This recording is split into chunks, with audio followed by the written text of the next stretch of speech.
तीन दिवसीय छत्तीसगढ़ के दौरे पर गृह मंत्री अमित शाह छत्तीसगढ़ पहुंच रहे हैं। नक्सल मोर्चे पर स्ट्रैटेजी तैयार की जाएगी। 8 महीने में 146 नक्सली ढेर किए गए हैं।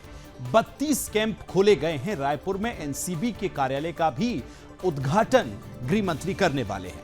केंद्र सरकार राज्यों को नक्सली आतंक से मुक्त करने के लिए महत्वपूर्ण रणनीति पर काम कर रही है। गृह मंत्री अमित शाह आज से छत्तीसगढ़ के 3 दिवसीय दौरे पर रहेंगे। इस दौरान वह नक्सल विरोधी अभियानों पर कई बैठकों की अध्यक्षता भी करेंगे।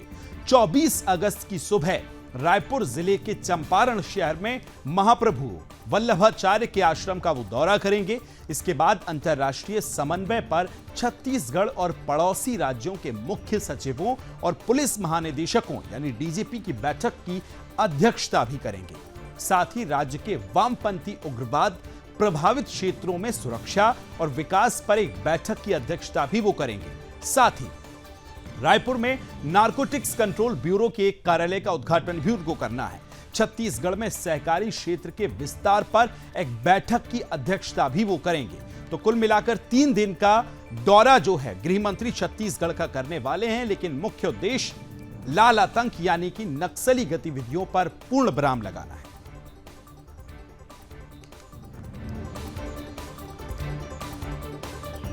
खबर को विस्तार देंगे। ब्यूरो चीफ छत्तीसगढ़ योगेश मिश्रा हमारे साथ जुड़ गए। योगेश, गृह मंत्री का 3 दिवसीय दौरा, सबसे पहली प्राथमिकता होगी जो लाल आतंक के खिलाफ उनका हमेशा से सख्त रुख रहा है। पहले तो ब्यूरा बताइए क्रमशः किस तरह से उनके कार्यक्रम हैं और लाल आतंक पर किस तरह से शिकंजा वो कसने जा रहे हैं।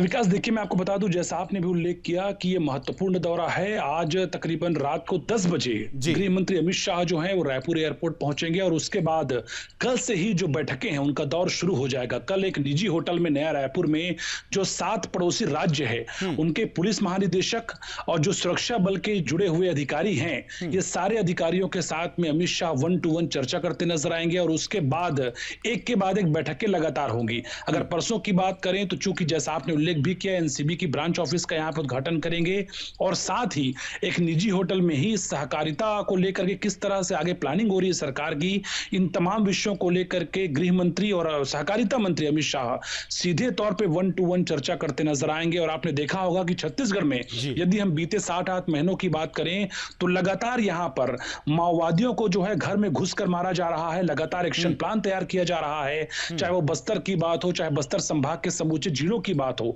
हम देख रहे हैं कि नक्सलियों का एनकाउंटर बड़ी संख्या में हो रहा है और न सिर्फ केंद्रीय गृह मंत्री बल्कि छत्तीसगढ़ में भी, चाहे यहाँ के मुख्यमंत्री विष्णुदेव साय की बात करें या प्रदेश के गृह मंत्री विजय शर्मा की बात करें, वो बार बार कहते नजर आते हैं कि गोली का जवाब जो है गोली ही होगा। तो कुल मिलाकर के 7 पड़ोसी राज्य चूंकि टच में आते हैं छत्तीसगढ़ के, ऐसे में किस तरह से माओवाद से निपटने के लिए एक दूसरे को समन्वय लगातार यहाँ पे बनाया जाएगा, एक दूसरे के समन्वय के साथ में नक्सलवाद के विरुद्ध जो है लड़ाई लड़ी जा रही है और आने वाले दिनों में किस तरह से एक्शन प्लान तैयार किए जा रहे हैं, तमाम ऐसे महत्वपूर्ण विषय हैं जिसको लेकर के केंद्रीय गृह मंत्री अमित शाह जो हैं यहां अधिकारियों से 1-to-1 चर्चा करते नजर आएंगे। इसके अलावा हमने देखा है कि पूरे देश में सहकारिता को लेकर के लगातार केंद्र सरकार काम करती नजर आती है। तो इसी कड़ी में हम देख रहे हैं कि बीते एक सप्ताह में छत्तीसगढ़ में सहकारिता को लेकर के लगातार सरकार यहां पे बैठकें कर रही है। तो कुल मिलाकर के अमित शाह जब पहुंचेंगे रायपुर और जब सहकारिता को लेकर भी जब वो एक्शन प्लान को लेकर प्लानिंग को लेकर बात करते नजर आएंगे